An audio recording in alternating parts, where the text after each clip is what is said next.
click it. Now it's live. Ladies and gentlemen, have no fear because your councilman is here. It is Monday. We got a lot to talk about, especially to you little punk ass Cody crybabies. This is WWT Live. I am your forever ROH Women's Champion, your fallen goddess, the Alpha, the Minion, Overlord, the ROH Gatekeeper. But most of all, I am the best in the world, Athena, and you are watching Women's Wrestling Talk. 10, 9, 8, 7, 6, 5, 4, 3, 2, 1, 0. Women's Wrestling Talk, the #1 women's wrestling network on the planet.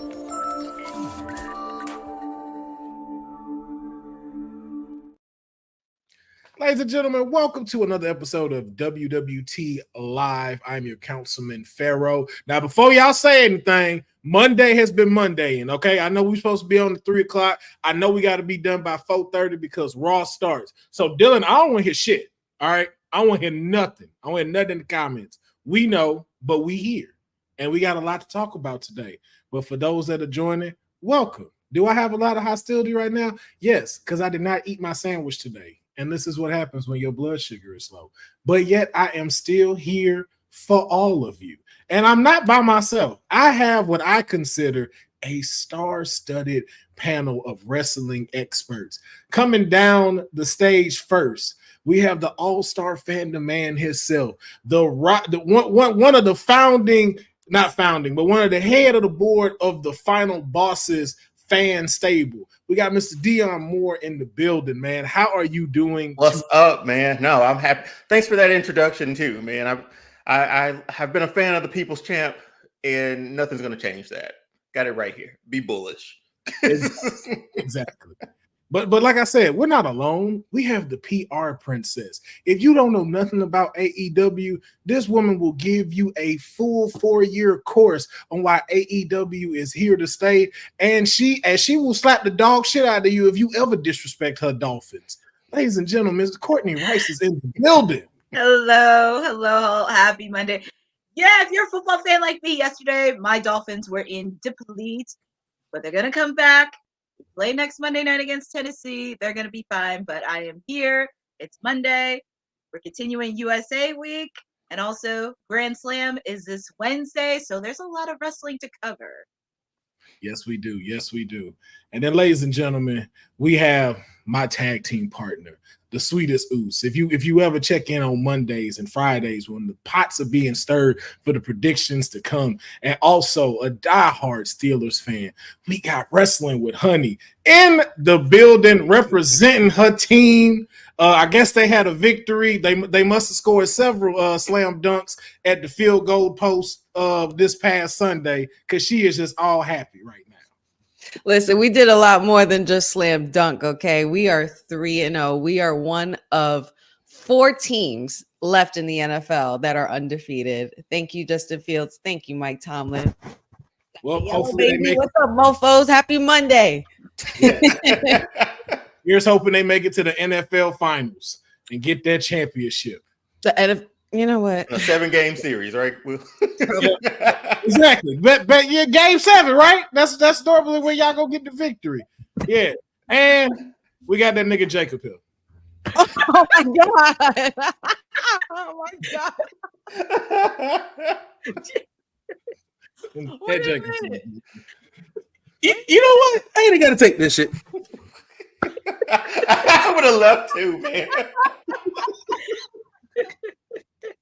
I would have left too. You know what, Councilman? It's gonna be a good day. It's gonna be a good day. The siblings are out. The parents ain't here. Let's go. What we got? Oh man, love you, Jacob. Jacob will return, and I will find out. I'm going to find out exactly all of what Jacob do, so I give him a proper. That Vice City Wi-Fi. Probably, it probably is. Or them FBI people finally kicked in the door and got his tax fraud accountant ass. Oh my God, terrible. Well, but we already know how this day is gonna go. Oh yeah, but shout out to everybody that is in the chat right now. Of course, we have our producer Dylan is up in here, just waking up. Appreciate you tuning in. We always got the man with the plan. That man Matt is up in here. Boza is in here. Ronell is jumping in, man. A lot of folks have been there, especially little nobodies. Eric, Isaac. Shout out to all of y'all joining here us on the Monday. Now, before we get into our main topics, I want to talk about this past SmackDown.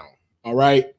It was fire. It was hot. It was hot in the building. But I want to talk. What I want to talk about first is my client, because I've been hearing a lot of slander about my client and that match that was had. And I don't appreciate it. All right. Because one, can we talk about the drip? Drip was fire when she was walking in. But I do want to get y'all thoughts on this match, this tornado fatal 4-way, and the end result. So I know we all had our thoughts on what was going to happen, who was going to go where, and it ended in a double pin with Bayley and Naomi. I want to know y'all thoughts on that. How do y'all feel about the ending of that match? We'll start with Courtney. I mean, if you saw my reaction, I was just like, what the heck? This is not wrong, because it's like, who can what? And I don't even know where to begin. And then Nick Aldis made the match for this Friday, and I'm just like, okay, this is really odd. It's like they don't want them to leave. They don't want to do anything. So it's like, I don't know. I don't know what's going to happen on Friday, but it just felt so odd. And I just had that sense that either Naomi or Bayley was going to turn on each other. I just had that sense for some odd reason. Yeah. Same. Dion, your thoughts on the results of that match?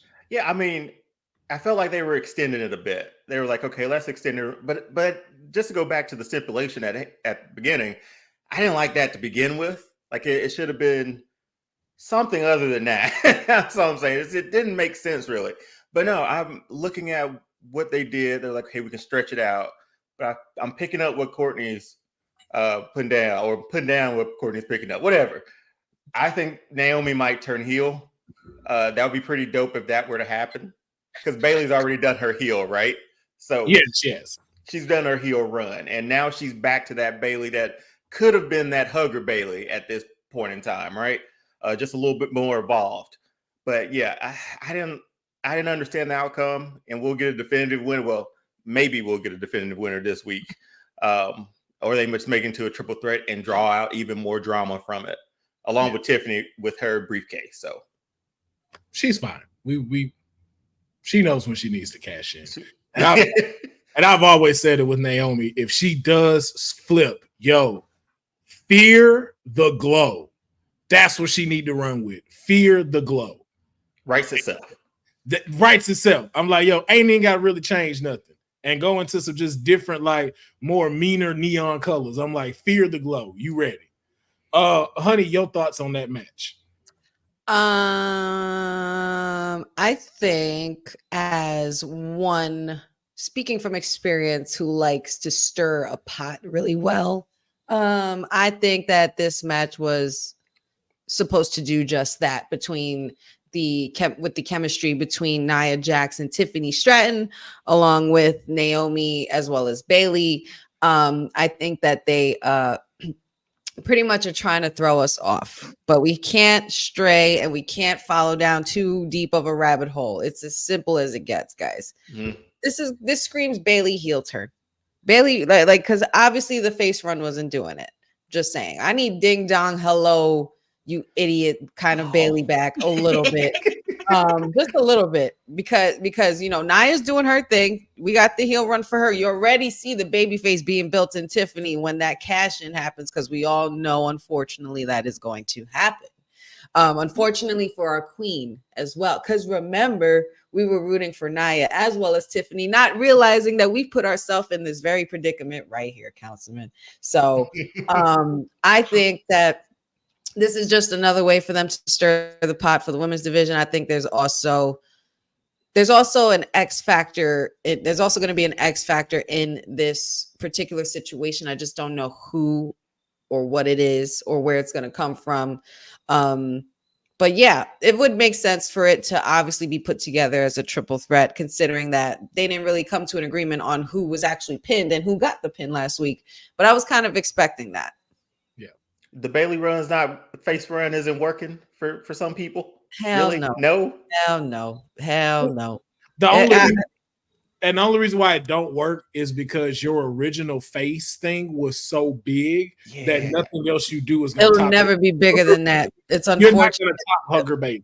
I think that's why I'm trying to hang on. Unless he brings it back, and she'll make the kids go crazy if she does that. But that's why I'm hanging on, because I loved that Bailey, and I didn't like heel Bailey. Once she took an axe to the inflatable balloon, man, I was like, I don't know her anymore, man. I was done. Listen, when Ding Dong Hello Bailey, when she was tag teamed with Sasha Banks, aka Mouthy Monet, that was actually not a bad run for her. Was it? Yeah. Man. I want him to give it a little bit more time. I think it can come around. I'm fingers crossed at least. Oh my God, not Mouthy Monet. But yeah, I'm expecting a triple threat match at Bad Blood. And I only really want to see one thing happen in this triple threat match. Queen Nia, stack them two up and sit on them. Watch them. That's all I want to see. That's all. And finally dub herself as one of the first women of the bloodline. Please just do it already. Do it. Someone do it already. But then here's the thing. If Naomi links up with Jimmy, then I can see that happening. That's the only way that you can successfully, or if she does it, it has to be intertwined. So if she joins, Naomi has to join the other side. I don't think necessarily. Well, okay. Well, I get what you're saying. If you're talking about like the Civil War, I was more speaking in reference to Naomi, because Naomi has the chemistry with the big three, and I think that's something that's really going for them. But I wouldn't want to see Naomi affiliated with anything bloodline just yet. Nia, yes, absolutely. Mm-hmm. Which one? No. Well, see, but we won't figure that out till we know where the final boss lies. Because that's wherever he goes, that's where she's gonna go, because that's her favorite cousin. Yeah. We gotta figure that out first. Cynthia, it is Monday. It is Monday. Oh boy. It is Monday. Yes. She started early. What's up, sis? We ain't even talking about NXT. And she wasn't talking about Ooh.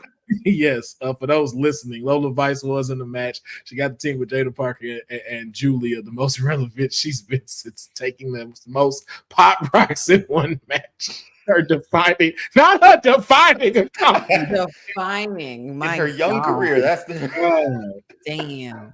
Well, yes, it's like they were dealing. She should have been paying. I will say though, I did enjoy the segment with Cody and Roman a lot on SmackDown. That was very movie worthy. It was very cinematic. It was very well done. And to find out that Paul Heyman was the producer behind it doesn't surprise me. Yeah, it makes a lot of sense. All. The dramatics of it, what they were saying, how deep rooted their words are, because obviously this is history. This is Afa's son, or excuse me, Sika's son, and Dusty Rose's son, and they're third generation, and they're still making it happen. It's crazy. So I thought that was a really cool segment. Yeah. Dion, what about you? What'd you think about this segment, especially happening at Georgia Tech? Okay, I loved it, man. I've probably since Fridays watched it at least 10 times. I showed my wife 2 days ago. I was like, "Hey, you guys sit down and watch this." So that's why I'm upset, because I don't have tickets to Bad Blood. They're crazy expensive, man, just ridiculously. Like I said, I might leave Atlanta that weekend, but that was done so masterfully. It's been WWE's production as of late, maybe like last year or so, has gone up. Even just the social media stuff that they put out has just increased so dramatically. They always used to put really good stuff together, really good packages before the matches and stuff. But this was on another level. The cinematic was amazing. And again, I saw Roman was here that week, but didn't know what he was here for. But now we know. So that was pretty dope. The 7 cars were a bit much, though. I mean, hey, it wasn't too much when Ric Flair was out here styling and profiling. So 7 SUVs, though. Hey, listen. When you tribal chief, you pull up in how many and whatever you feel pull up in. if he wanted to pull up in a spaceship, I'd be like, hey, our tribal chief is astronomical, so it makes sense. Universal. Universal. Okay.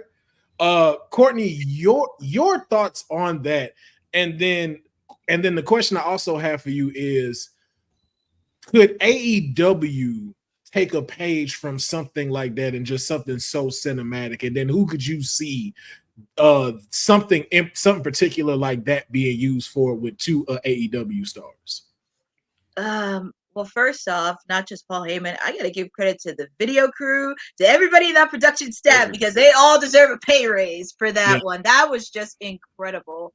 And just seeing them go face to face talking about that, because I remember the first time I watched it, like, if you saw my reaction, like, I didn't say anything. I was just so glued into the TV and just watching it. That could be so epic. Now, on the AEW side, they could, because I've seen some of their promo packages and pay-per-views, but in particular, if there was one rivalry actually two rivalries that I could see them do a video production, Hangman and Swerve, because there's a lot of history with them and they kind of can go back to where they first started. And also, there is another one, particularly in the tag team division, that's actually been happening for a while. I would say the Young Bucks and the Acclaimed, only because 4 years ago, when they faced off against each other in 2020, the Acclaimed was the New Kids on the Block, the Young Bucks were the tag team champions, and then 4 years later, it kind of set into place. So it's just having that full circle moment, thinking like, no, these are not like one and done teams. Like, this has been happening for a while. So there are a few rivalries that I could see. I will say they actually did a really good job. They actually did a solid one on MJF and Will Ospreay, even though it's been like short, because they had some history with each other, but I kind of wish they expanded it. What about Orange Chris Jericho and Orange Cassidy? Maybe. I mean, maybe, possibly, but if you want to include that in there. But yeah, there's a monosity with them. But those are kind of rivalries I wish they if you don't mind me saying, Courtney, if you're gonna give me a cinematic matchup, you better have House of Black in there. Oh yeah, House of Black. Or is it makes sense? Yeah. You know, you want to talk about a revival of sorts for a faction that is not being utilized nearly enough to their full potential. I would put House of Black. Yeah, them in the patriarchy vignette like that would have been dope. That would have been very dope. Or even Darby. I'll even take Darby. I'll take a vignette from Darby, a cinematic vignette, as opposed to him putting his body through it all over again as if he hasn't done it enough already this year. Alone. Actually, it's interesting because I don't know why they didn't. I think they might have posted on an episode of Dynamite, but they also posted on their socials where he did a one with Jack Perry. Because I think like he did one, like he talked about his feelings about Jack Perry, how he didn't want him in AEW. And I think they might have did it in Seattle because he was like skating, but he like said it. But yeah, House of Black is somebody that I actually would like to see because I feel like everybody's been calling out House of Black, which I don't know why everybody's been calling them out. Because we're begging Tony Khan to use them. We're begging. We're dying. We're starving. This is the only faction I know where all of them are fire. Like it ain't no like I don't see no weak link in House of Black. Like all them dudes they own as competitors. I think that would be perfect for a cinematic match. Yeah. Oh yeah, House of Black would definitely be good. Even like when Malachi Black faced off against Adam Copeland, that was kind of there, but everybody from House of Black should be there. Yeah. Well, man, I think it's just helping ramp up Bad Blood in Atlanta. As you can see, Neon is quite upset because these tickets are ridiculous, and you can thank our tribal chief for that, not Cody Rhodes. He's included. His home is here, man. Well, as we saw from the vignette, that is the tribal chief's home. Now, Georgia is Roman country, not Cody country. I wish I had my Cody shirt, man. As we saw. No, you don't know. You know you got the Final Boston shirt on. That leads back to where? Your tribal chief. All right, man. That's why these tickets gonna get off Cody, man. The tribal chief is back and is in action. Yeah, they skyrocketed. Was not as much as Bad Blood now, were they? What's that again? I said the tickets to Bash in Berlin were not as high as Bad Bloods. Want to know why? Because The exchange rate.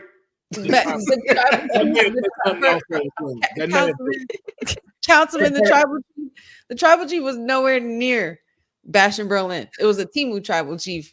So that's why them tickets were right here. And then when we found out, tribal chief gonna be at Bad Blood.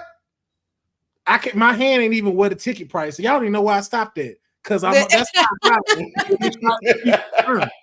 okay. Well, you know what? Since we're on the bloodline, there has been some news that has been surfacing all over the airwaves and on the socials today. Apparently, we have a new joiner to the NXT internal roster, Hikuleo, who is also a part of the Anoa'i family.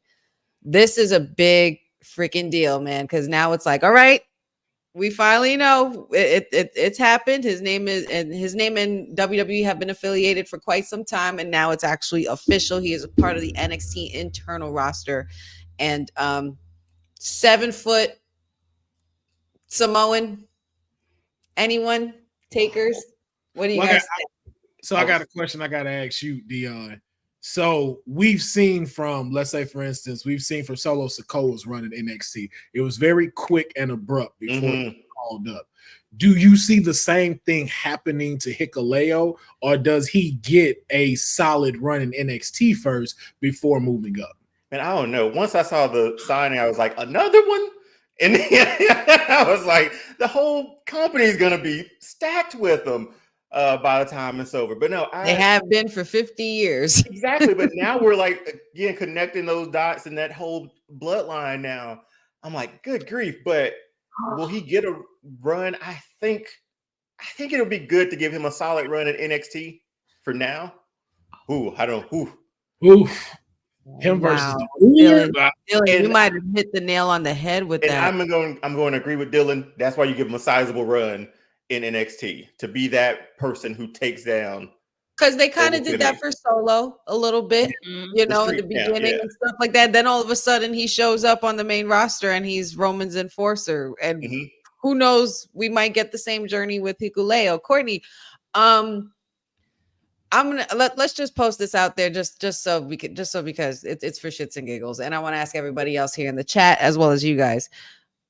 Hikuleo, Timu bloodline or OTC bloodline? Ooh, I knew you were gonna ask that. Man. It's got to be the. I don't want to call him the bloodline number 2. I don't want to disrespect him that much.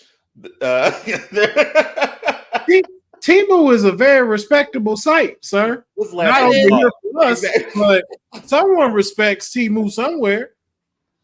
I think it's because isn't he related to Tama? Like, well, they are related, but isn't were they brothers or something?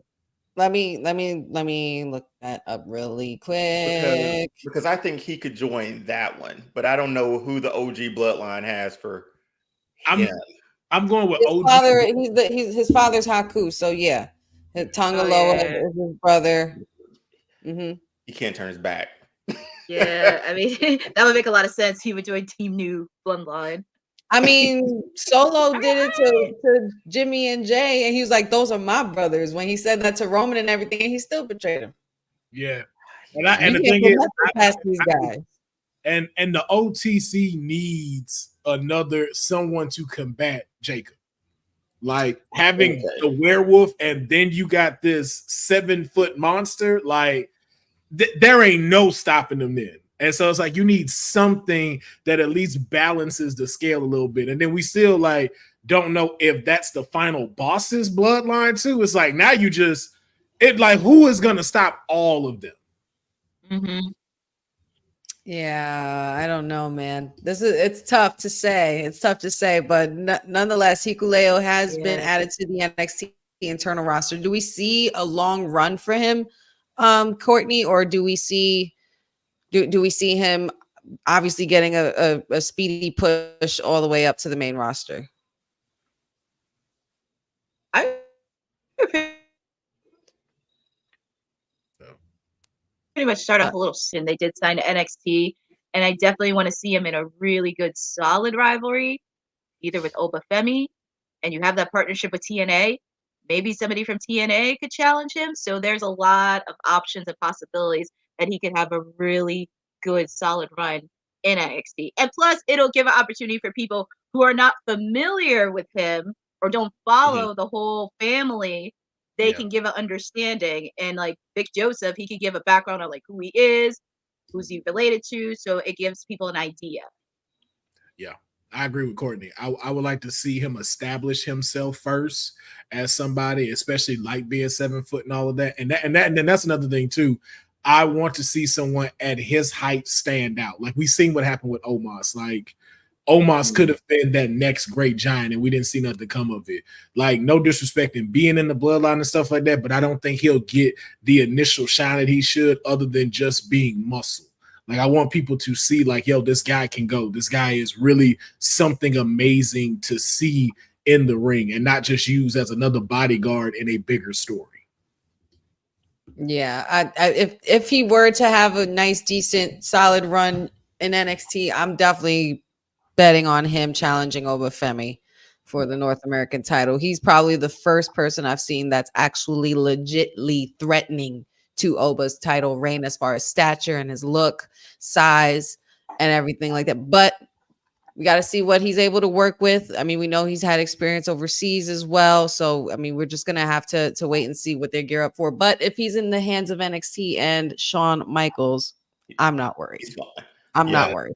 He show up in a hoodie at a pay-per-view soon. Yeah. Okay. Right. We don't know who that is. Who is this? Hoodie, yeah. Yeah. It's not like it's gonna be a ninja in a hoodie for a segment. Yeah. You know, like we're gonna get this guy pummeling somebody from the original bloodline or Jey Uso or something later on. But it's gonna be very enjoyable. And welcome to the roster, Hikuleo. Yeah. Yes, indeed. Mm-hmm. Yes, indeed. Big news. I mean, since we're on the bloodline, we might as well stick with some bloodline thing. What do you think, partner? Yeah, we should. There's some. We've been talking a lot about Big Quiche, who's also a viewer and friend of the show here, Women's Wrestling Talk. Big Quiche, for those of you if you've been living under a rock, you know it's Rikishi. Rikishi Fatu has been making lots of noise on the socials and, you know, saying a lot of things. Just last week, we had discussed him talking about, you know, reaching out for Jimmy and saying prayers for Jimmy for some reason. And it kind of had us all amok, like, what the hell is going on? Is he okay? What's happening? Or is it just a work or shoot? Blah, blah. Well, Big Quiche is at it again with the noise on the socials. And he believes that Jacob Fatu is being pushed too fast. Now, is it me? Or is there's been a little pattern with Quiche lately? Because before, it seemed that he was upset with the fact that Rhea Ripley and Jey Uso were not aligned yet. All of a sudden, they're aligned. Then he said the same thing about, then he said, they're talking about Jimmy, and we're hearing that he's medically cleared and supposed to be returning. Then there's that. Now he's talking about Jacob Fatu being pushed too fast. But we've been saying here on Women's Wrestling Talk for the last couple months since he showed up, that it's go time. It's go time for Jacob Fatu. I want to get what your thoughts are on the situation. How do you feel about the words of Rikishi talking about Jacob Fatu? Dion, I'll start with you. Yeah, I mean, it's not too fast. I think it's been at the appropriate sort of speed for him, because even just seeing that face off with him and Roman, that crowd popped for that. When that came close. Yeah, they haven't even touched yet, right? Like, so whenever that does happen, that's going to blow off the roof. And come on, he's insanely athletic. He has this level of intensity that we haven't seen in the bloodline. I think it's at the right steady pace. They'll keep it at a steady pace. I'm sorry. I keep putting these up while I talk. I'm never going to see that.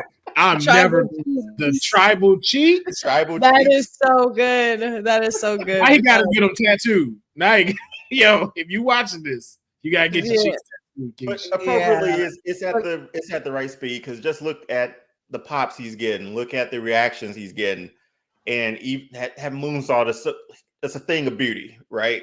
So I think it's at an appropriate sort of speed for him. His big push will probably come. Oh man, we got Rumble and then everything leading up to Mania, so we'll see how that all shakes down. But no, I've enjoyed his push so far. Excellent. It's been steady. It's been consistent. Courtney, do you think that Jacob Fatu is being pushed too fast, or you think that this is just the speed that he moves on? Does he move with the speed, or does the speed move with him?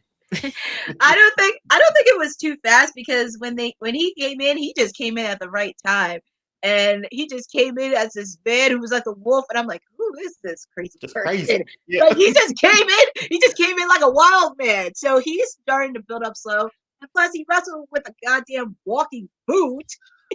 He wrestled with a walking boot, so that's like props to him. And plus, seeing him have that stare down with Roman and the crowd really getting into it, because it's starting to slow a little bit, because I know they have a tag team match at Blood, but it will be interesting to see them have it 1-on-1. So I don't think it's too fast. He's actually going at his own pace and showing everybody, especially if they're not familiar with who he is, they're showing, this is who I am, and I am the wolf pack of Team New Bloodline. So he's going at his own pace. Councilman, what are your thoughts? I don't think he's being pushed up too fast. I think Solo needs to catch up. Oh, It's no shit.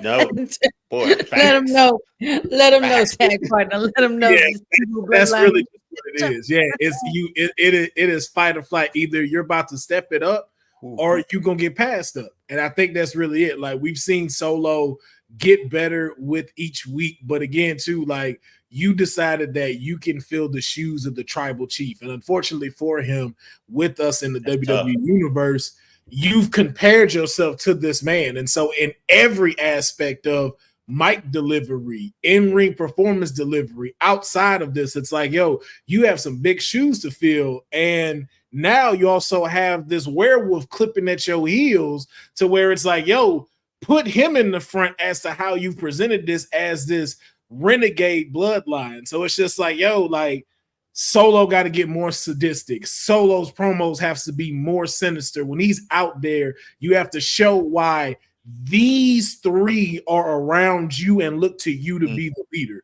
So I don't think he's being pushed too fast, as where Solo may need to speed up his character development to keep up with the Team New Bloodline. Yeah, I mean, that's perfect. You've got a lot of bigger shoes to fill if you even think that you are in the same realm as the tribal chief Roman Reigns, only because we saw you take all of those L's for a straight year last year, pretty much, and you lost twice to Cody. You had 2 opportunities for the title, you lost. That never would have happened with our tribal chief. But it's I'm the tribal chief around here. Yeah, you see me, the tribal chief. That's right. So we acknowledge you, Solo, as your tribal chief. But it's good heel work, right? It's good heel work, because he can never. Wait, not the down one. He can never. I acknowledge you, my Timu chief. My Timu chief. Can you take the bloodline Wolfpack? I like that one. No. I feel like it sounds too cool. It sounds too cool. No, I don't want to have that. It's so unoriginal. We did been there, done that. They need to leave that alone. Yep. Yeah. So maybe Blood Wolves or something like that. That's a little bit more menacing. I don't know. We'll see. But again, I know we got to keep it pushing, because we trying to stick to a deadline before Raw starts. And so we found out some other news that I don't believe whatsoever. I think somebody's just one of these Cody crybabies wrote this, but apparently and allegedly, Cody Rhodes is in the top 5 of Fanatics for merch sales across all athletes. That includes LeBron James in the NFL, Brett Favre from the NBA. Don't say Brett Favre. He stole that money from No, wait a minute. You know, Santino Morello up in soccer. Like, apparently he's topped all of these people in the top 5 of merch sales. I'm gonna start with you, honey. Just, is this true? Do you believe that is true across all athletes? Well, they are talking about merch sales, and he's in the top 5 of I would definitely have to not be forced to believe that, but I do believe that because it doesn't surprise me that Cody is continuously selling, considering how beloved he is by all the crybabies and all the babies and all the kids that love to dress like him and all the cosplayers and everything like that. It's shout outs to Cody, but you know what? I just,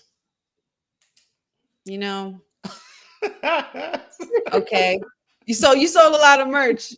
You sold a lot of merch. Good job. Good job. Now let's. You know who sold a lot of seats? Let's work on having a much more intense title reign for the end of the year. How about that? Oh boy. How about you have them shirts fill up that stadium like my tribal chief does?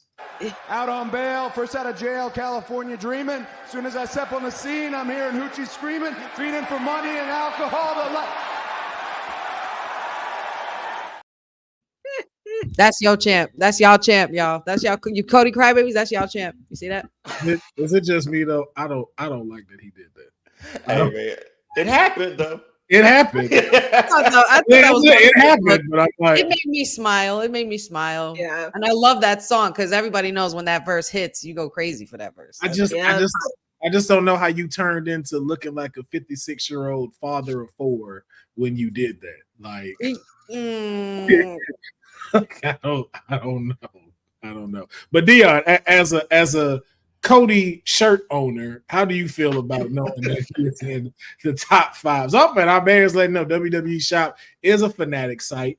I don't know how to capitalize on that. Yeah, it's powered by fanatics. So yeah, most of those shops have turned into that. A lot of athletic sites have turned into that too. But I mean, I kind of believe it after I'm sitting here thinking about it. When we got on, I was like, okay, we haven't seen the list. But I put it this way. You buy a LeBron jersey, that's the only jersey you have. Cody has how many variations of a t-shirt, how many variations of a hat, hoodie, et cetera, et cetera. So I don't put it past that he's in that top 5. I like to see the rest of the list. If they want to drop it, that'd be great. But I want to see how much more merch. Like I want to see like if they have the like, remember when The Rock was trolling John Cena all those years ago in 2012 when they had their beef and it was like a year-long promo running thing, and he was throwing in the Boston Harbor, he was throwing his merch. He was like, they actually make this John Cena garden gnome or some perfume or whatever, or cologne or whatever the hell, and it smells like monkey piss and Cody Crybaby tears and all of that stuff. I wonder if there's any more other interesting items besides just t-shirts. It's gotta be. I think it has to be. Yeah. But yeah. Shout outs to Cody Rhodes. Shout out to him. Courtney, any thoughts on Cody hitting the top 5 in Fanatic merch sales? I'm actually going to go with Dion because I actually own a Cody Rhodes t-shirt, but I was not a crybaby and I didn't complain during WrestleMania. But that's because you're smart. That's because you're an intelligent woman. That's why. No. So I actually don't have a Cody shirt either. Yeah, I do have a Cody shirt, but I'm happy for Cody. But I want to see that whole list because I'm curious on like, who else is in like top 5, top 10, specifically in the wrestling side. I'm just curious on seeing that full list because that covers all the athletes. So I'm happy for Cody, but I want to see that full list. So who do you think? Like, give me 2 picks that you think might be in that list outside of Cody in wrestling. This is going to sound a little bit crazy, especially for you, Councilman. I kind of have to go with CM Punk. That Are you sure? Yeah, no. I kind of have to go with CM Punk. I don't know why, but... Listen, the world is sheep, okay? When you got a world full of sheep, it doesn't surprise me. I really like the way the chat is thinking because I would have to agree with the special little nobodies. When Cody Rhodes goes full Homelander, the merch sales are definitely going to be 10 times more, which was said by Dylan Matthews, aka DM Hunk. No one like the good guy anymore, man. No one loves the baby face anymore. Are you kidding me? We love the good guy. Listen. If you got, and for anybody who knows me, not everybody here does that well, but I'm just saying, like, when Cody returned and came home, I was happy. I'm like, good, absolutely. But now it would be but it just became, I guess for me, it just be, and this is just from my perspective. I'm not putting my opinion on anybody, but I'm just saying from my perspective, it just seemed like, all right, we know obviously this guy's going for the title. Obviously, the chase was obvious. It was there from the get-go. And then the Roman thing, and I knew he wasn't going to win the first time. I was planning on him not winning the second time, but he did, and we're here now. And we're here with this title reign of Cody crybaby-ness. And we're going to get that rematch eventually. But when he goes full Homelander, that's when I'm going to really, really be happy. And I'm going to laugh in all the Cody crybaby faces. Oh, man. I've been like, I told you so. You can put that on me, tag partner. You can definitely put that on me. I was happy when he got here.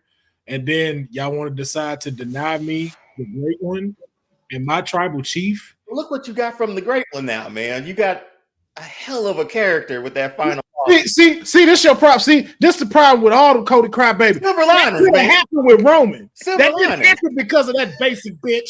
That happened because The Rock is phenomenal. He could have done that with Roman. Cody did not make that happen. He could have created the final boss going up against Roman. No, he couldn't have, man. He couldn't have been that. Everybody wants to see the story finished. The final the final boss would have never happened. Listen, the final boss would never have happened if Cody didn't pull what he did at the press conference. Perfect. It never would have happened, because the next day this man started giving us 10-minute Instagram videos just talking straight smack and killing it every day. But have we not seen that from our great one? Of course we've seen that. We've seen that for years, but this was on another level. This is Hollywood. This is Hollywood Rock versus mixed with the great one Rock. This is every single bit of the Rock that we've had from the very beginning and put into one. And it just I just refuse to hear that, Cody. I just sorry. Credit. I've been under. I'm not gonna lie. I've been trolling under the Rock's posts lately, and I'm just like, "Are you pulling up this week? Are you pulling up this week?" Like, I'm literally tagging him and be like, "Bro, I know you're pulling up this week. You bet you got to." SmackDown need you, right? Like, right? Bad. When do we think he's coming back? Real quick. When do we see him? Probably close to Survivor Series. That's what I was thinking. That's what I'm thinking. Closer to that time. Yeah, I think we could end up seeing him at Bad Blood. I feel like it's only right. I feel like it makes sense. I feel like it makes sense to either at Bad Blood or right after, because the blood didn't spill until the final boss was in the building. Okay, and whose blood did he spill? Cody's. Who did he say he was going to come back for after he was done with his filming and stuff? And he's got to go away for a while. Cody. So he's definitely going to be coming back like any week now. I believe it. Yeah. So, but shout out to Cody for topping the 5 in merch and stuff. Oh my God, Cedric. The mayor's joined us and he's making some really crazy accusations right now. And I'm just gonna go here with it, and then we'll move on with counseling. Accusations. These are not accusations. This is false accusation. And we know Lola was for sure in there shaking cheeks. Since J-Lo didn't show up. And with that, since we've talked about merch, let's talk about some other top 5 merch right now. Hey, yo, you. Yeah, you that's watching this. You sitting on the couch staring at the screen, not knowing what you want to do, like this is an online college. Are you tired of wearing shirts that make you look like an extra stuck in catering? Do you want to step your wrestling swag game up to the next level? Then Women's Wrestling Talk has got you covered. Like literally. Are you for life in pink or black and white? Or maybe you're the EST and people need to respect you accordingly. Want to put some pride in your stride and show off the muscle in your hustle? Then make sure you check out the WWT store. Not now, but right now. Alright? What you waiting for? Head to wwtalkpodstore.com and don't make me fight you. Shit. This episode of Women's Wrestling Talk has been brought to you by All Caribbean Wrestling. Catch the wave. Go to allcaribbeanwrestling.com to check out all the latest pay-per-views or go on the YouTube page at All Caribbean Wrestling. Also, go and check out their socials on Instagram at All Caribbean Wrestling and on X at All Caribbean WR1. Oh yeah, wwtalkpod.com for all that cool merch. Make sure you cop it. What? Hold Wait, what? Hold on. What? Hold on. What? No, What you we doing? didn't put a Cody Rhodes shirt over a Rock shirt. What are we doing? No, you didn't. No, you Wait, didn't. wait. I can't even. What? I can't even see. What's this? Oh, it says Georgia's own. You put that on top of a Rock shirt? Wow. I don't feel good about it either, but So yeah, Oh my god! If you take that off, I will not put you back on. You take that crap off. Oh my!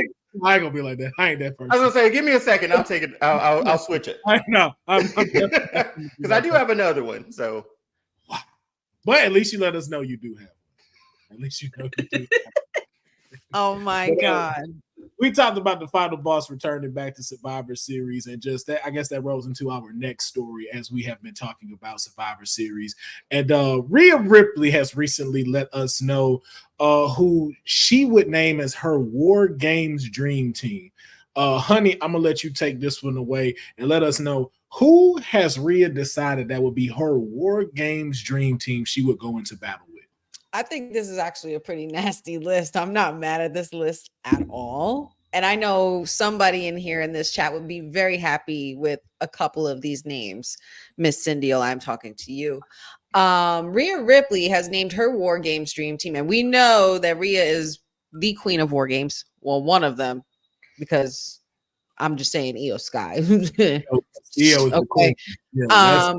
Rhea Ripley, also including herself, because we know that there's 5 members in War Games matches.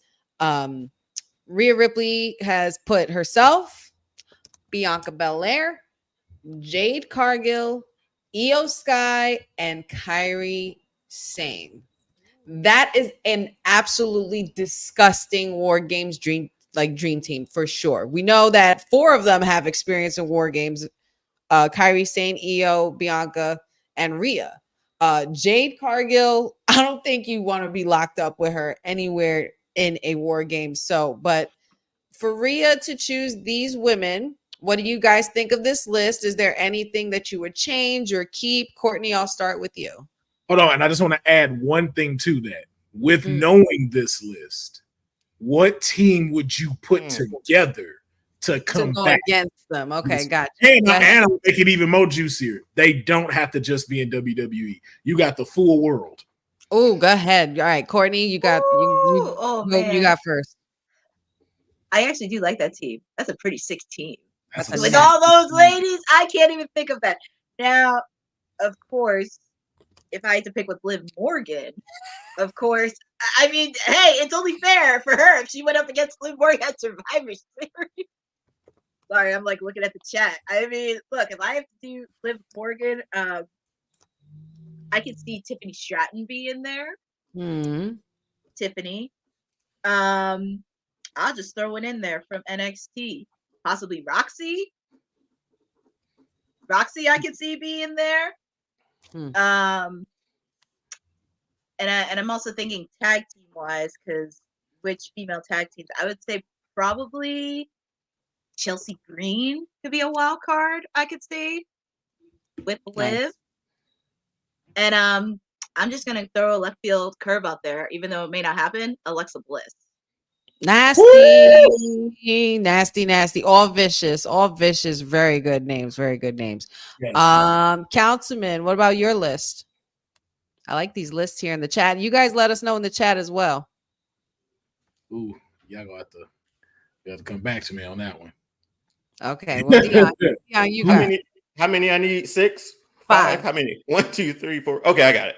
I'm putting Charlotte, Jordan Grace, Nia, Heel Bailey, and somebody has to jump off the top. So Sol Ruka is my pull up from NXT. Oh, okay. So that's my team. I don't know if we win, but it's gonna be hell of a match. So I'll take it. Okay. I like Liv, Jordan Grace, Liv, Jordan Grace, Naya.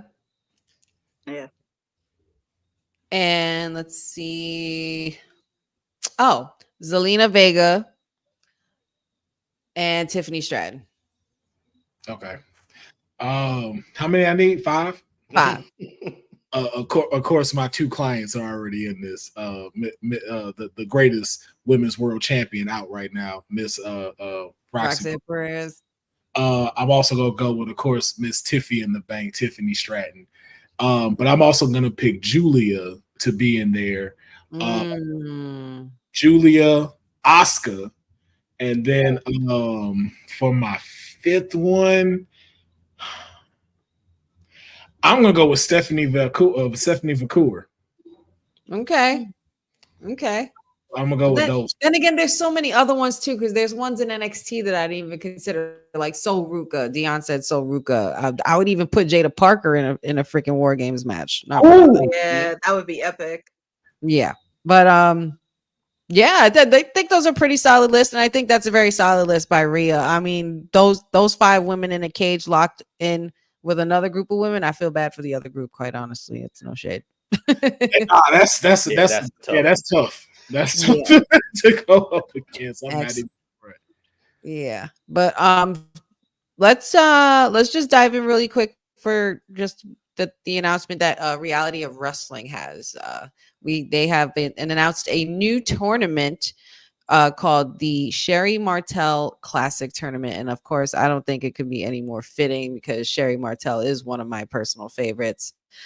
Heel managers. She was also an amazing wrestler back in the day and a Hall of Fame legend. Infamous for being a part of the promo along with Booker T, where he kind of had a little slip up. Also, she was definitely a great. She had a great hand in creating the HBK persona with Shawn Michaels as well, and of course being the manager of Harlem Heat on in the 90s. She was just a trailblazer of the like. So what do you guys think about Reality of Wrestling's announcement, and what do you see for the Sherry Martel Classic Tournament? Dion, I'll start with you.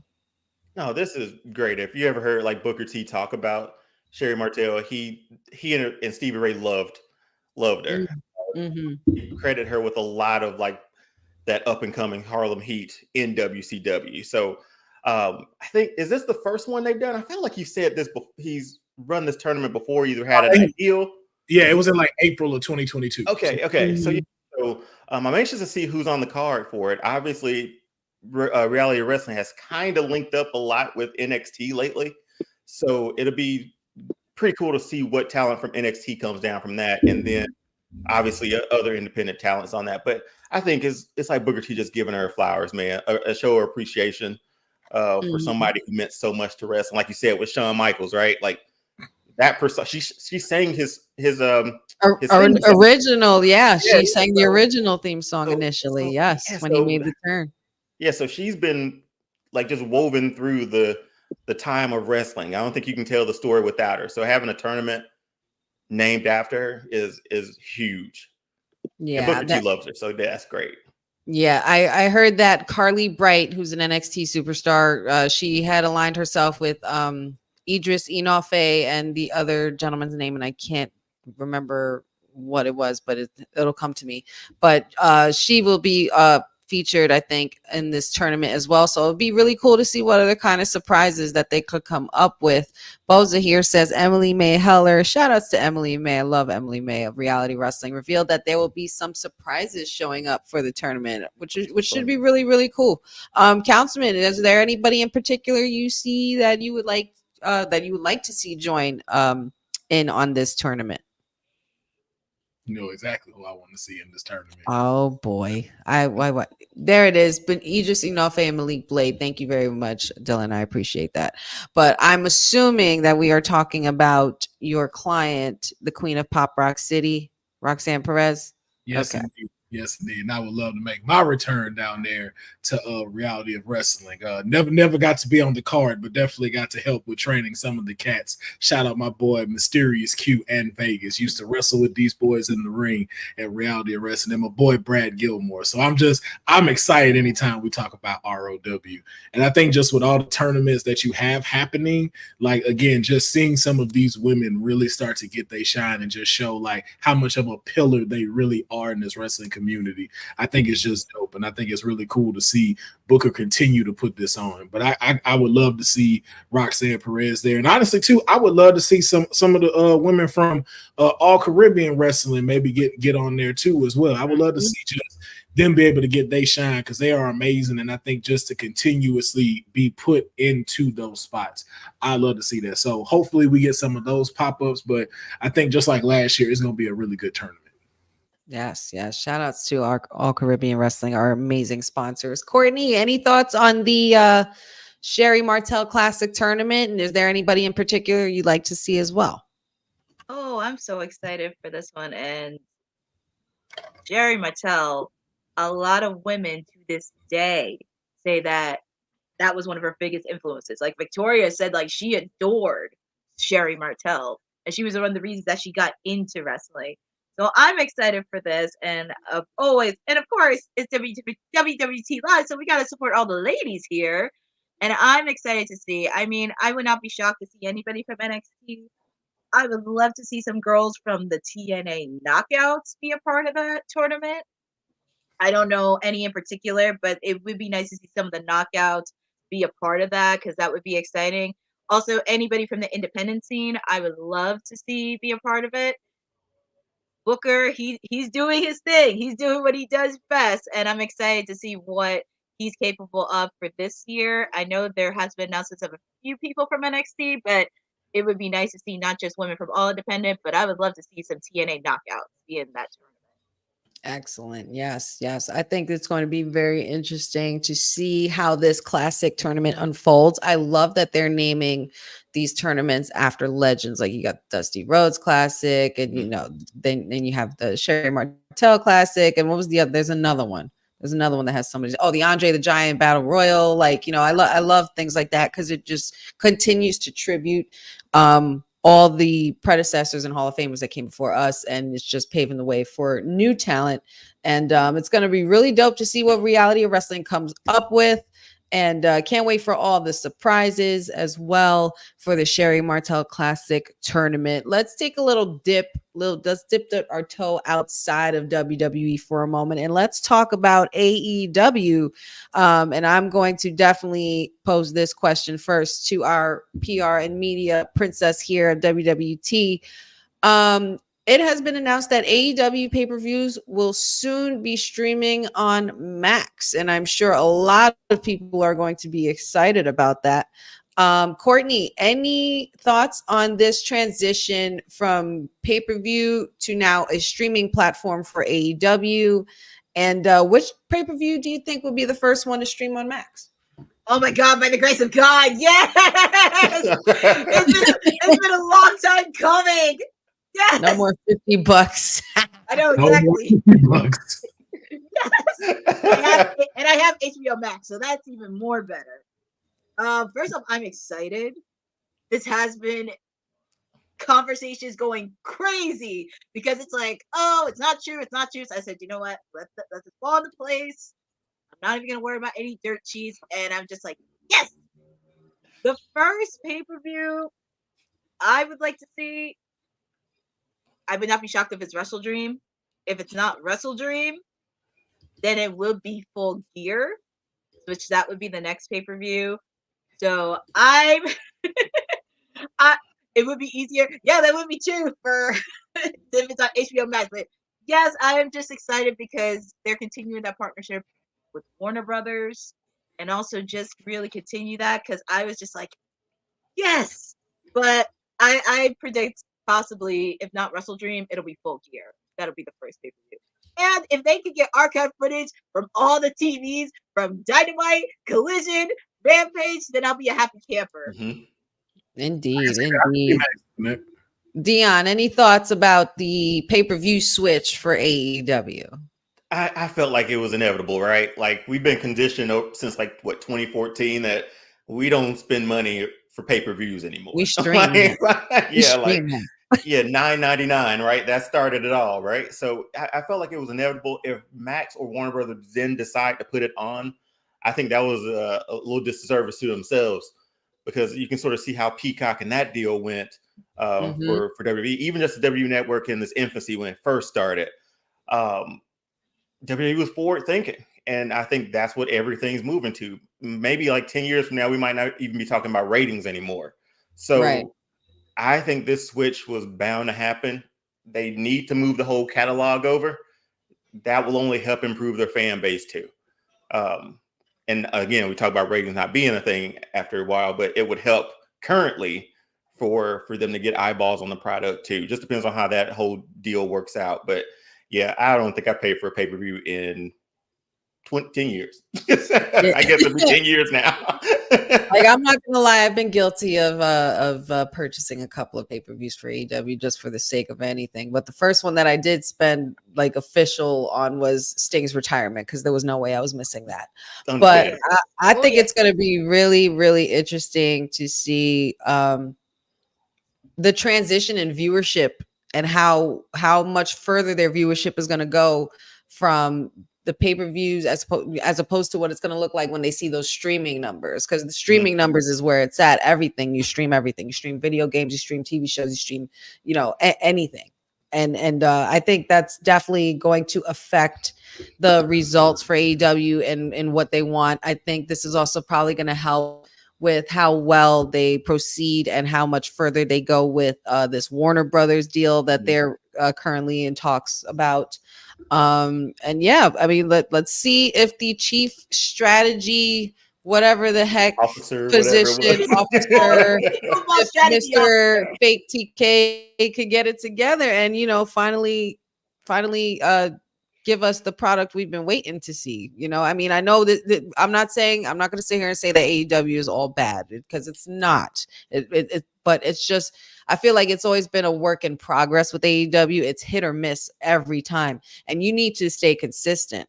Like in order to become the machine that WWE is, you need to really, really, really gear yourself up into putting your all into it and not just throwing money in people's faces for the sake of them not leaving you for another promotion. Just saying. But I'm just saying that this could also help them up the ante to make better matches, make better decisions as far as storytelling, and booking in general. But yeah, so AEW pay-per-views are going to be soon streaming on Max, and of course, when we get more details, we will let you guys know. Still sticking with the realm of streaming, because we do have a couple of other things that are happening this week. The Netflix documentary we've all been waiting on, Mr. McMahon, is going to be debuting this week, and you best believe that I'm watching this as soon as midnight hits. Whatever on the 25th. It's the 25th, or is it 28th? 25th. 25th. Yeah. So in two days, in 48 hours time, when midnight hits, you best believe I will be eyeing this documentary like a hawk, and I cannot wait to get into it.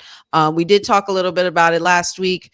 Some tweets came out from said Mr. McMahon's Twitter or X today, and I'm just going to read it really quickly here. Yeah. He says, I don't regret participating in this Netflix documentary. The producers had an opportunity to tell an objective story about my life and the incredible business that I built, which were equally filled with excitement, drama, fun, and a fair amount of controversy and life lessons. Unfortunately, based on an early partial cut I've seen, this documentary falls short and takes the predictable path of conflating the Mr. McMahon character with my true self, Vince. The title and promos alone make that evident. A lot has been misrepresented or left out entirely in an effort to leave viewers intentionally confused. The producers are use typical editing tricks with out of context footage and dated sound bites, etc., to distort the viewer's perception and support a deceptive narrative. In an attempt to further their misleading account, the producers use a lawsuit based on an affair I ended as evidence that I am, in fact, Mr. McMahon. I hope the viewer will keep an open mind and remember that there are two sides in every story. End quote. Guys, what do we think? Are we pretty hype about this documentary, Councilman? You damn right. Because if you writing that, Let's see, spill the tea. We waiting for the tea. we know y'all about to say some stuff. If you got to write that, so Man, that's all I'm gonna state on that, man. Yeah, definitely. What are I'm really one thing that I'm really looking forward to about learning about Vince. Because if you really think about it, there was only one documentary that they came out with him like ever. I think it was the Vince McMahon, or the DVD where it was like half of his face was the business Vince and half was Mr. McMahon. If you know, you know. Okay, if you know, you know. Millennials. I don't know about you guys nowadays. I don't think you guys remember, but they had come out with a documentary that was phenomenal, and it was like, I think it was like 2 discs or 3 discs, something like that. I'm really intrigued to learn more about Vince when he was younger. I want to know, I want to know a lot of his upbringing. Like, I know that he came up from nothing. He came from a poor family. They lived in a trailer park and such. And I would just want to be able to see and learn about the transition of how he was able to also buy his father's business and turn it into $1 million industry and a global corporation to what we see right now. There's been a lot of things that have been said about Vince, and we know for over the years. Mick Foley, who we're going to get into in a second, even said something about Vince where he chooses to remember Vince for what he brought to the business and appreciate what he brought to the business until other things come to light and these allegations, prove false or true or whatever, until we get down to the bottom of it. I don't think anybody's really going to look at Mr. McMahon the same. Quite honestly, me as a woman, I don't think I can. I can always look at him like Mr. McMahon when I'm watching wrestling, but in the back of my mind as a woman, I'm like, this is and a lot of promos that were done was very questionable back then, and it was a different time. But that's what I'm like, is this really gonna be surprising to y'all? Like, it's not surprising to me at all that this was what he was. But I'm just saying, like, if it comes out that it's true, it's not going to make it any better. And it's just going to be like, damn, bro, like, I appreciate what you've brought and what you've done, because without you, I wouldn't have this thing called wrestling that I watch, that I love to watch every week. And I probably wouldn't even be here with you guys right now in this chat, in the stream, on this platform, all of it. So we have to, it's a little bit of a careful tread for me as a woman, and choosing how I want to remember Vince McMahon. But we cannot deny the greatness that he built with WWE. And if you guys want to see a glimpse of anything about Vince McMahon, make sure you check out that Netflix documentary this week. It is going to be debuting in a couple of days. It's going to be a lot of fun. And I think it's going to be really good. I think there's also going to be a lot of messiness in there. They're going to definitely be talking about the accusations as of recent months and how all that fell apart. I'm sure they also might talk about the merger with TKO as well. Like, I'm interested to see like where he was with a lot of things, like when he put his family on the forefront of the TV business. Like, it's gonna be really, really wild. But as far as his statements, does anybody have any thoughts here on what he said in defense of himself? I mean, Vince gonna be Vince, right? Like, that's what I felt like that was. Like, the fact that he gave them so much, I guess, access to him, and he's seen an earlier cut and he's not happy with it. It I don't know. It's hard, honey. I agree completely with you. I watched the Attitude Era over, and I see him, and I remember those feeling. I remember those feels when I was little and watching, like, Vince McMahon get stunner, great, bedpan over the head, great. He's the higher power, It was. God, yes, good stuff. Best part about that was JR then, son of a bitch. But anyway, but anyway, Vince is gonna be Vince at the end of the day. It stinks that that's what we're gonna have in our back of our mind about him. Man, yeah, it's gonna be a tough watch, because even I think it was maybe an Eric Bischoff podcast I listened to. He said he wasn't interviewed for it, but he saw himself in the preview for it. So they are using archive stuff to sort of put some of it together and piece it together. So I'll watch it with an open mind, but I'm sure towards the end it's gonna be like, it's gonna be a tough watch. Yeah, for sure. For sure. Any other thoughts about Vince McMahon's upcoming documentary on Netflix? I'm actually excited and intrigued by this documentary because I want to see how Vince grew up as a child and also how he met Linda and how Linda was kind of like her thoughts, especially taking his dad's business, just getting her thoughts in there, and how Stephanie and Shane kind of went into the business. That's going to be very interesting. I'm going to have to go with my sister, of course, because me being a female, and I remember when those reports came out on national television, like literally ABC, CBS, reading all that report, reading all the stuff that happened, it's really hard to balance because that's really hard to put out. And even with Vince, like, yeah, he brought WrestleMania. He brought wrestling into mainstream. Even when MTV was showing music videos at that time, he was bringing some celebrities into the music world. Brought in the Attitude Era. I remember watching stuff from the Ruthless Aggression era when he was at Boss, and like Kurt Angle giving him an ankle lock, The Undertaker giving him a choke slam, and even Listen, do you remember when Kane and Undertaker beat the crap out of Vince and broke his leg on the stairs? Yeah. When he got attacked by Austin, he got upset with them because they didn't bodyguard him. Prime Vince McMahon. Oh yeah, he said something about it's like dealing with the handicap or something like that. Yeah, Vince was a terror, man. He was Man, he sacrificed his daughter and shit. Like there was a lot. There was so many crazy elements. But I remember peak Vince McMahon when he was created, and that was during the Montreal Screwjob with Bret the Hitman Hart spits in face. I remember sitting with my father, and I'm just like, Dad, is this part of the show? Is this part of the show? I don't know if this is part of the show, but I think Bret Hart is pissed off at Vince. But nonetheless we are here, and this documentary is going to be coming out in a couple of days, and we'll see. And I'm sure we will be here giving our thoughts and reviewing definitely everything that it covers. But yeah. So like I said, until we see exact proof or proof in the pudding that everything that transpired with him and this Janelle Grant young lady was true, then we could definitely make some moral decisions. But you know what, Sage D, what? There we go. You know what? We're gonna see a lot of those after Thursday. Well, we're gonna go from one stream to the next. One more thing before we get out of here. Well, we have two more things, then we'll get out of here.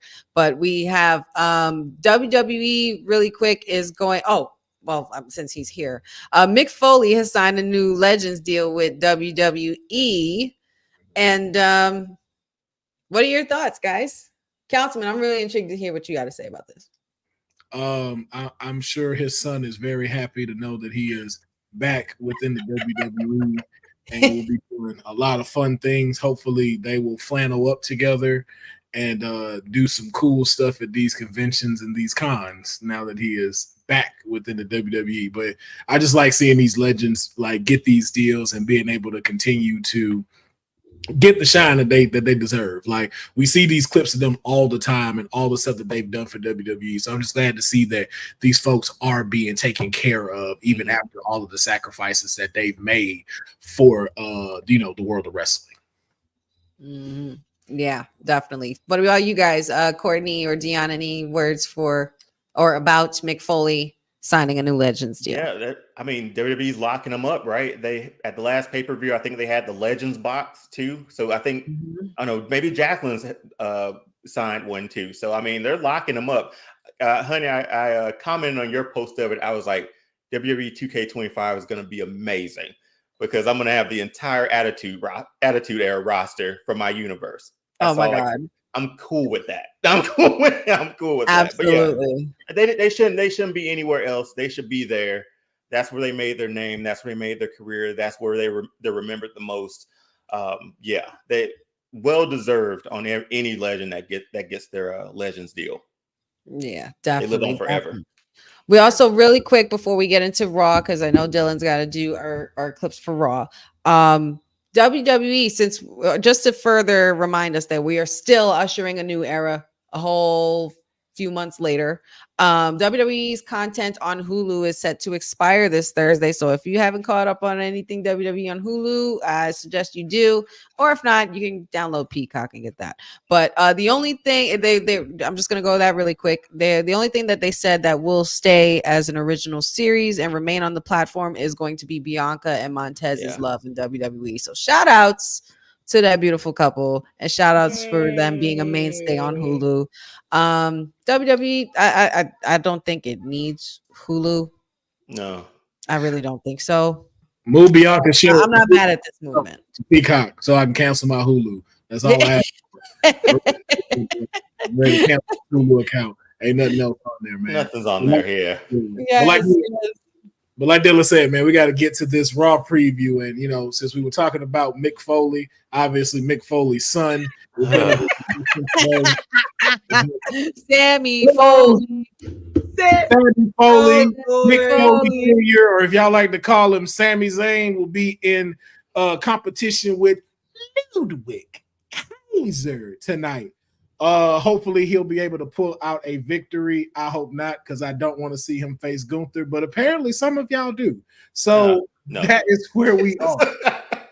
We also got Drew McIntyre in the building today. He is going to be talking. I believe we're going to see if he's going to accept CM Punk Ass's challenge to face one another in a Hell in a Cell match. You know he is. We know he is. But, you know, we just can't wait to see how he's going to troll him. We know he's going to have that bracelet on deck, and we're hoping to maybe see if maybe CM Punk comes out and we get a controversy there. But the big take that we're getting away today on Raw is going to be the Intercontinental Championship is on the line.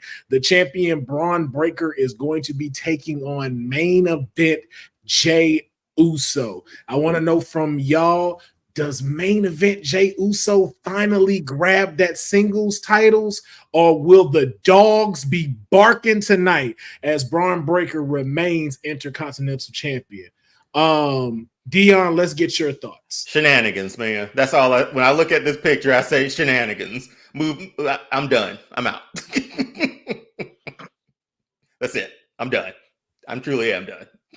Okay, Courtney, your thoughts on this? There is going to be a lot of shenanigans during that match. I don't want to say not yet because I want to see Jey get the Intercontinental Championship, but not yet because I want to see him and Braun have a really good rivalry moving forward. So I'm going with Braun Breaker on retaining. Honey, I know you seem very I know. Do you want me to go first before you answer? I don't want to do this no more. I don't want to do this no more. You want me to answer it while you get yourself together? Yeah, proceed. Yeah. Breaker finna dog walk. Check this out. It's about to be spears everywhere. Jey Uso think he got a spear. You ain't met Braun Breaker's spear. Look, last Monday, do y'all see how Braun had to out of nowhere himself out of nowhere really hitting Jey? That man had to jump in the air so he didn't hit him with the full force, and he wasn't that far from him. Just imagine when he clocked that speed. The boy runs at 33 miles an hour. I'm sorry, Jey, you finna get folded up like a lawn chair. I know some. He was special.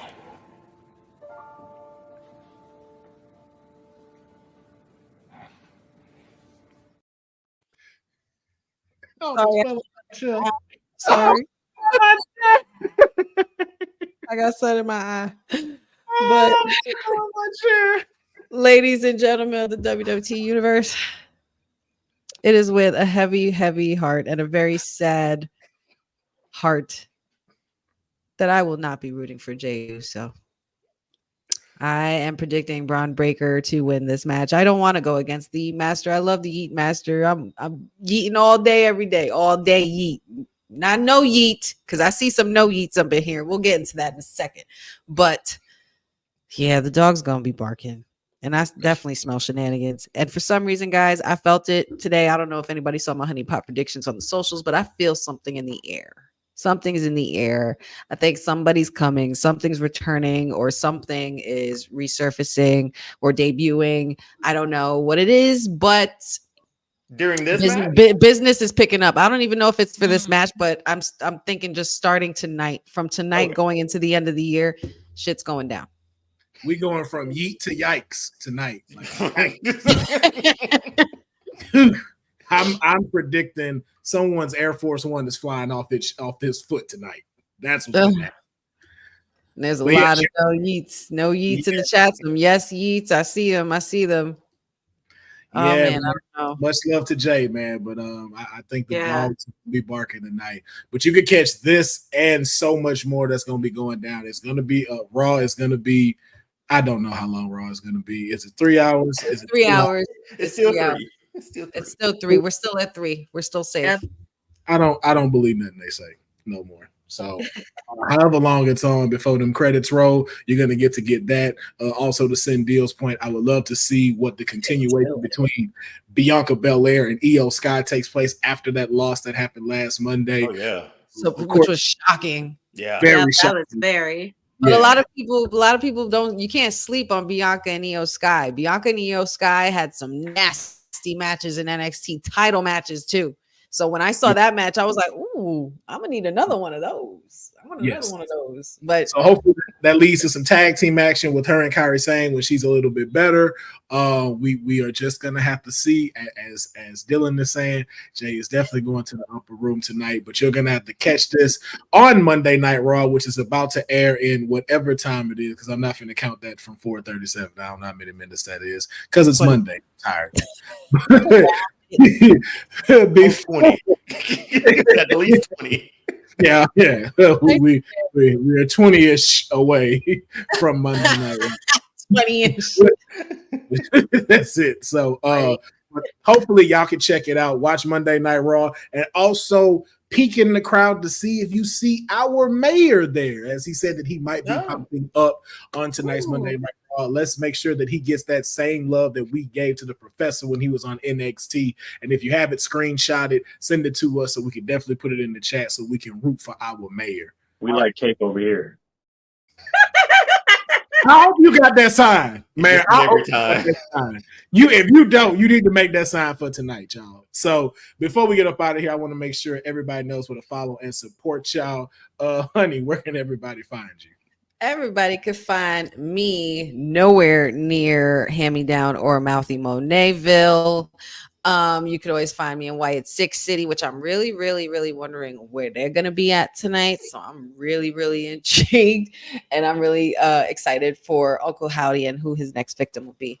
But other than that, you can find me here Monday, Wednesdays, Fridays with the WWT Live crew.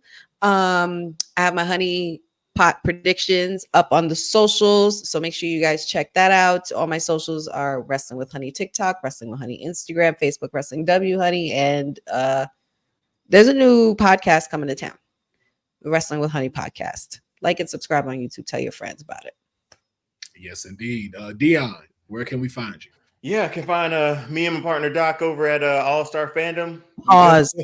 Special little nobody's pause. Heavy on the pause. Go ahead, Dion. Sorry. No problem. Over on All Star Fandom Show, TikTok, Instagram, on YouTube. We go live on Fridays for Rings of Power review. We do a lot of pop culture stuff, pop culture talk over there, and diving into other people's fandoms as well. We'd love to have you all on here to talk your wrestling fandoms too, like how that start and what sort of pulled you in the beginning. So we'll do something there. But yeah, thanks for having me again. I'm here as long as y'all will have me. So yeah, thanks for having me today. We love having you here, Dion. You are an amazing addition. Appreciate it. Courtney, where can they find you? They can find me here every Monday, Wednesday, and Fridays on WWT Live. You can also find me here every Wednesday as I do All Elite Wednesday. Do not miss this one because this is Grand Slam in New York. Not want to miss the watch along on Wednesday. also find me on Instagram and Twitter on @CourtneyNJ11, where I do have some upcoming initiatives that I'm doing. So be on the lookout on all my social channels. Yes, indeed. You can find me at Recognize Is Spelled with a Z, Dylan. If you're going to come for me about time, that's my handle where you can find me. So you can find that on Twitter, Instagram, Facebook, and TikTok. I will also be giving my Pharaoh math because I just come up with any number I feel like it because ain't nobody listen to me about it no way. So you can also find me on there. But make sure you just follow me on all my socials, willpharaoh, PHARAOH. And then make sure you are always checking out and following, supporting, and spreading the word about WWT Live. And not only just that, all of the watch-alongs, Tuesday Night Pharaoh, Honey Night SmackDown, and of course, Courtney, what is yours? What do we call yours now? We need Stone Cold Courtney Wednesdays or something like that. I know something. We gotta come up with something. I know. Yes. I need to come up with a name. For Come sure. up with something. Yes, yes, indeed. But in the meantime, I'm gonna fight all these urges, my brother. And I'm gonna fight these urges to not say the last part wrong. So I'm gonna let Honey close it out because I know what the yes. Make sure you guys check out all the good stuff. All of my awesome panel and wrestling siblings here are doing. Follow everybody doing everything there on the socials. We got a lot of cool stuff going on. Shout outs to my wrestling sister here, Courtney, for covering the watch along for your girl last Friday because the honey pot was calling and the busy bees needed the queen bee to make sure that everything was intact. So I appreciate you guys and everybody. Thank you for supporting our watch alongs. Thank you for supporting wwtalkpod.com. Shout outs to All Caribbean Wrestling, our amazing sponsors. I know they have another event coming up very soon. So make sure you guys check that out. Hashtag NXT Bonnerfide.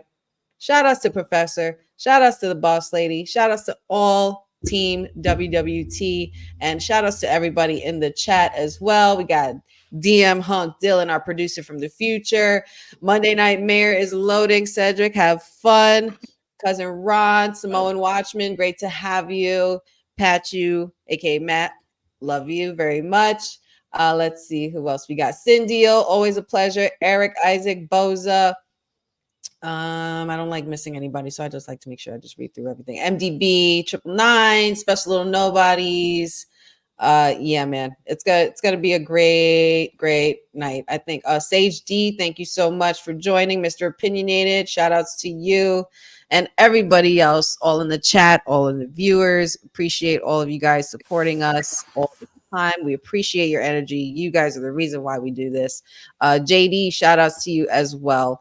Yeah, man, this is WWT Live Monday night edition, man. So make sure you tune in. We'll be here Wednesday to talk about some more WWT action or any more wrestling news that may come your way. But in the meantime, that's the councilman. That is Dion. That is the PR media princess of WWT. And I am the queen bee of WWT, the digital tag team champ, the sweetest oos, Honey. And we are signing off as part of Women's Wrestling Talk, the #1 women's wrestling network on the mother effing planet. Have a great week, guys. Enjoy Raw. Thanks for joining WWT. Don't forget to like us on all social media platforms at wwtalkpod. Like and subscribe on all video and audio platforms like yesterday, my G. And check out our website at wwtalkpod.com. Thanks for watching Women's Wrestling Talk, the #1 women's wrestling network on the planet.